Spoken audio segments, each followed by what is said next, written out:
नमस्कार दोस्तों, स्वागत है आप सभी का मेरे YouTube चैनल प्रिया आर्ट वेब्स में। इस वीडियो में हम शेडिंग और ब्लेंडिंग के बारे में बात करेंगे कि शेडिंग और ब्लेंडिंग कैसे करते हैं और इसके लिए हमें कौन कौन से टूल्स की आवश्यकता होती है। पहले हम यहाँ पर जान लें कि हमें कौन कौन से टूल यूज़ करने हैं। तो चलिए हम देखते हैं पहले टूल्स के बारे में। मैं यहाँ पर यूज़ करूँगी कैमलिन की ग्रेफाइट पेंसिल। ये 6B पेंसिल है। मैं डार्क वैल्यू के लिए 6B पेंसिल का यूज़ करूँगी। और मेरे पास यहाँ पर दूसरी पेंसिल है, कैमलिन की है 2B पेंसिल।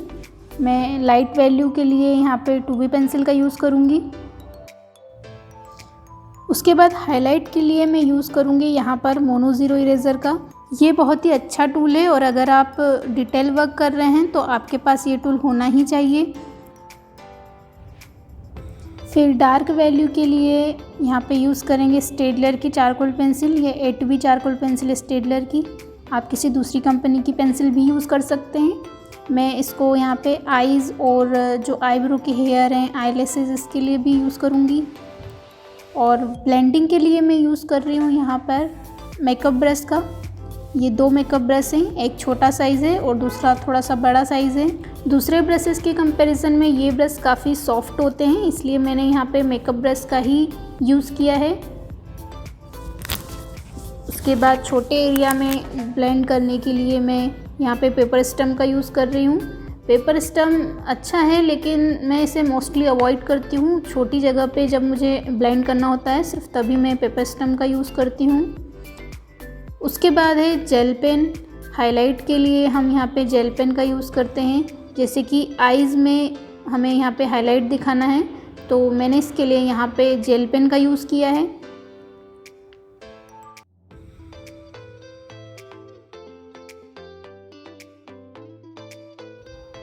ये है माइक्रोन पेन। माइक्रोन पेन का यूज़ हम डार्क वैल्यू के लिए कर सकते हैं। जैसे चारकोल पेंसिल की जगह पे हम इसका यूज़ कर सकते हैं। आईलैशेस बनाने के लिए, आईब्रोज़ के लिए हम इसका यूज़ कर सकते हैं। इसकी हेल्प से आप हेयर को अच्छी तरह से ड्रॉ कर सकते हैं। एकदम हेयर इससे रियलिस्टिक लगेंगे। और लास्ट टूल है हमारे पास kneadable eraser. Last but not the least, ये टूल बहुत ही अच्छा है। इससे आप इरेज भी कर सकते हैं और हाईलाइट भी दे सकते हैं। इसके अलावा आप टेक्सचर देने के लिए भी इसका यूज़ कर सकते हैं। हम देखते हैं स्क्रीन में हमें टेक्सचर दिखाई दे रहे हैं यहाँ पे। तो टेक्सचर के लिए भी मैंने यहाँ पे नीडेबल इरेज़र का यूज़ किया है। बहुत ही अच्छा टूल है ये। और सबसे अच्छी बात है कि आप इसे कोई भी शेप दे सकते हैं। कोई भी शेप देकर आप इसे इरेज कर सकते हैं। चलिए अब हम ड्राइंग बनाना स्टार्ट करते हैं। सबसे पहले आप जिस ड्राइंग को बनाना चाह रहे हैं उसे आप ब्लैक एंड वाइट में कन्वर्ट कर लें तो आपको शेडिंग करने में आसानी होगी। ड्राइंग के जिस पार्ट को हम बना रहे हैं उसे हम यहाँ पर जूम कर लेंगे। पहले मैं यहाँ पर 2B पेंसिल की मदद से आई की आउटलाइन ड्रॉ करूँगी। मुझे यहाँ पे जो भी लाइंस दिख रही हैं उन्हें सबसे पहले मैं यहाँ ड्रॉ कर रही हूँ।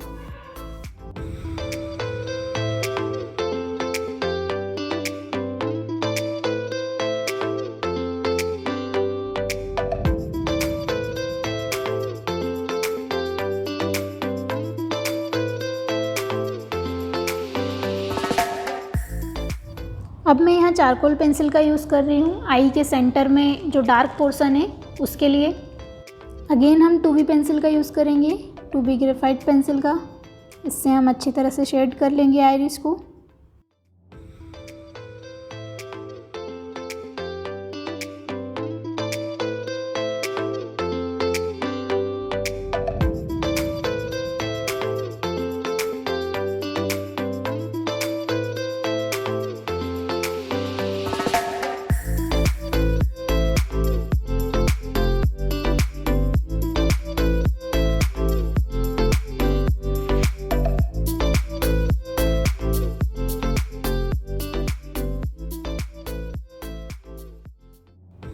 शेडिंग करने के बाद हम इसे पेपर स्टम्प की हेल्प से ब्लेंड कर लेंगे।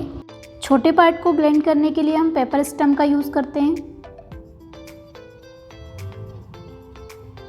अब मैं यहाँ 6B पेंसिल यूज़ कर रही हूँ। आप फोटो में देख सकते हैं डार्क वैल्यू के लिए मैं यहाँ पे 6B पेंसिल का यूज़ कर रही हूँ। जहाँ भी आप डार्क वैल्यू दिख रही है आपको उसे आप अच्छी तरह से 6B पेंसिल से शेड कर लें।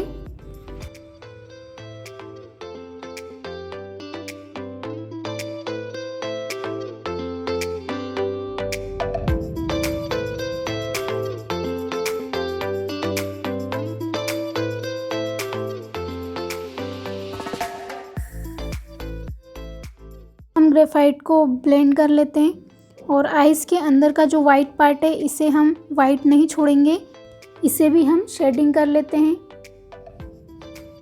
अब हम यहाँ यूज़ कर रहे हैं mono zero eraser. Mono zero eraser का यूज़ हम हाईलाइट देने के लिए करते हैं। आप यहाँ फ़ोटो में देख सकते हैं कि कहीं कहीं पर कुछ हाईलाइट्स दिख रहा है आइज़ के ऊपर, तो इसी के लिए हम यहाँ यूज़ कर रहे हैं मोनो ज़ीरो इरेज़र।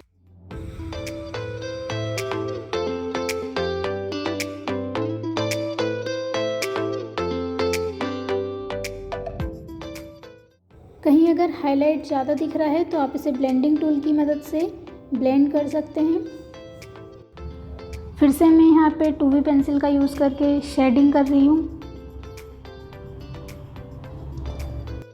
दोस्तों, अगर आप चाहते हैं कि आपकी ड्राइंग जो है वो रियलिस्टिक दिखे तो आपको यहाँ पर डिटेल वर्क करना बहुत ज़रूरी है अपनी ड्राइंग में। और आप फ़ोटो भी ऐसी फ़ोटो चूज़ करें जो कि HD फ़ोटो हो। अगर आप उसे जूम भी करें तो उसके पिक्सल ना फटें।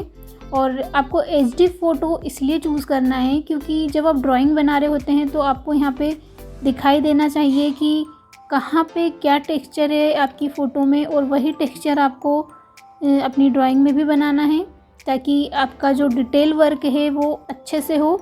और डिटेल वर्क अगर अच्छे से होगा तो आपकी ड्राइंग जो है वो रियलिस्टिक दिखेगी। इसलिए आप फ़ोटो को ध्यान से ऑब्ज़र्व करें अच्छे से, उसके बाद ड्रॉ करें आप।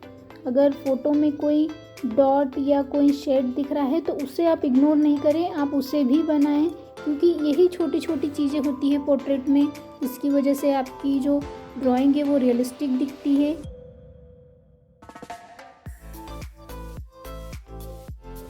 दूसरी आई पे डार्क वैल्यू के लिए मैं यहाँ फिर से 6B पेंसिल का यूज़ करूँगी।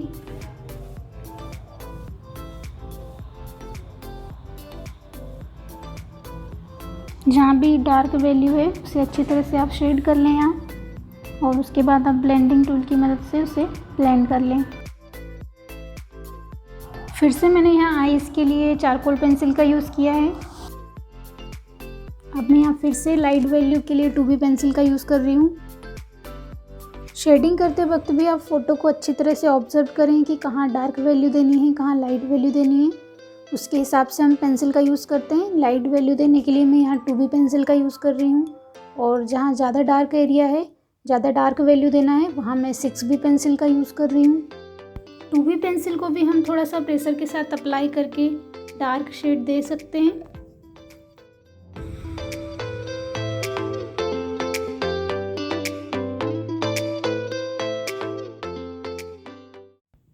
अब हम पेपर स्टम्प की मदद से इसे ब्लेंड कर रहे हैं।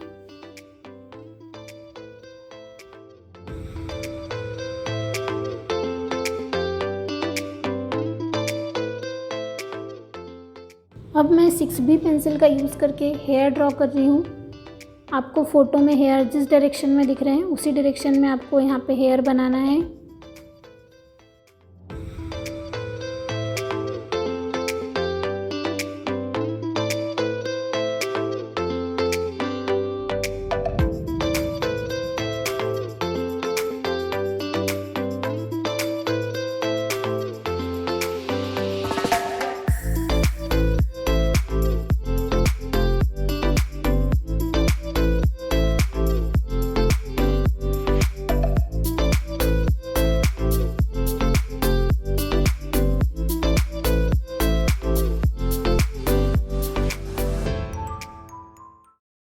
अब मैं इसे ब्लेंड कर रही हूँ।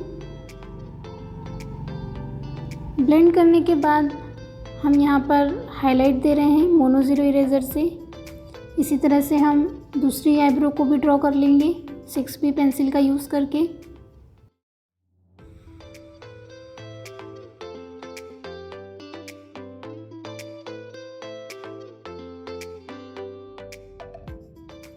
आईब्रो या हेयर ड्रॉ करते वक्त भी आपको ऑब्ज़र्व करना है कि कहाँ डार्क हेयर है, कहाँ लाइट हेयर है। अगर डार्क हेयर है तो आप कोई डार्क पेंसिल का यूज़ करें जैसे कि 8B 6B पेंसिल का, और अगर लाइट हेयर अगर आप ड्रॉ कर रहे हैं तो HB 2B पेंसिल का यूज़ कर सकते हैं। अगर ज़्यादा डार्क हेयर हैं तो आप यहाँ पे चारकोल पेंसिल का यूज़ भी कर सकते हैं। तो पहले आप हेयर्स को ऑब्ज़र्व करें कहाँ डार्क है, कहाँ लाइट वैल्यू है, उसके बाद आप यहाँ पे पेंसिल का यूज़ करें उसके अकॉर्डिंग। मैं यहाँ फिर से ग्रेफाइट पेंसिल का यूज़ करके डार्क वैल्यू को ऑप्ट कर रही हूँ। मुझे यहाँ पे जो भी डार्क शेड दिख रहे हैं उसे मैं ऑप्ट आउट कर रही हूँ।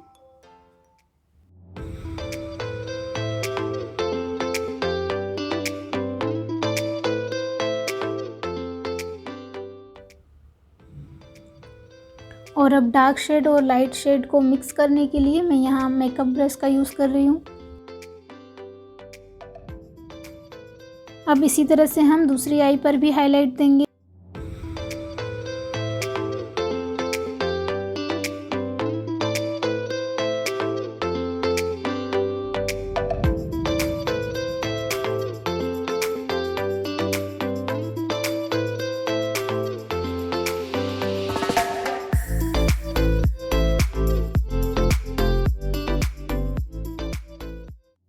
अब आईब्रोज़ पे जो हमें डार्क हेयर दिख रहे हैं इन्हें हम चारकोल पेंसिल की मदद से ड्रॉ करेंगे। यहाँ आप माइक्रोन पेन का यूज़ भी कर सकते हैं।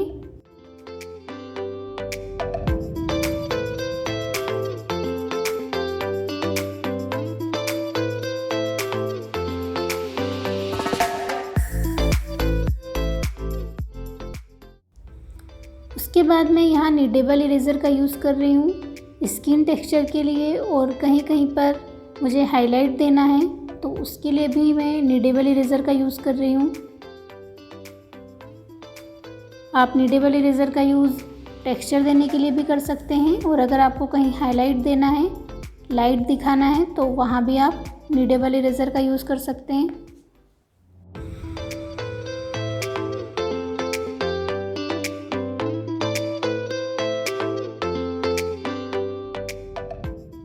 अगर हाईलाइट कहीं ज़्यादा दिख रहा है तो आप यहाँ पे मेकअप ब्रश का यूज़ करके इसे ब्लेंड कर सकते हैं, ग्रेफाइट को फैला सकते हैं। अब हमें यहाँ पे पेपर स्टम्प का यूज़ नहीं करना है, क्योंकि हमें यहाँ पे ज़्यादा प्रेशर का अप्लाई करने की ज़रूरत नहीं है। यहाँ पे हम ब्रश की मदद से बहुत ही स्मूथली ब्लेंड कर सकते हैं, और हमें ब्रश को ज़्यादा प्रेशर से अप्लाई नहीं करना है, एकदम स्मूथली हम अप्लाई करेंगे तो भी ये बहुत ही अच्छे से ब्लेंड करता है।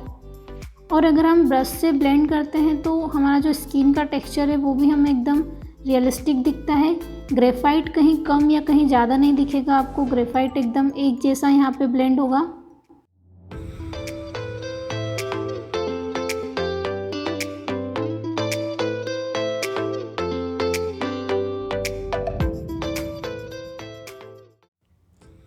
इसी तरह से मैं यहाँ दोनों आईरीज़ को भी मोनो ज़ीरो इरेज़र से हाईलाइट कर रही हूँ, और अब हम यहाँ पे जेल पेन से हाईलाइट देंगे।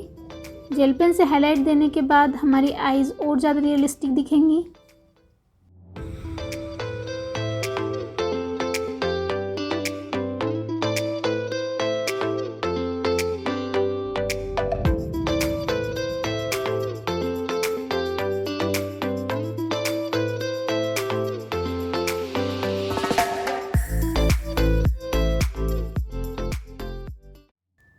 हमारी ड्राइंग का ये पार्ट कंप्लीट हो चुका है। इसके आगे की प्रोसीजर हम देखते हैं नेक्स्ट वीडियो में।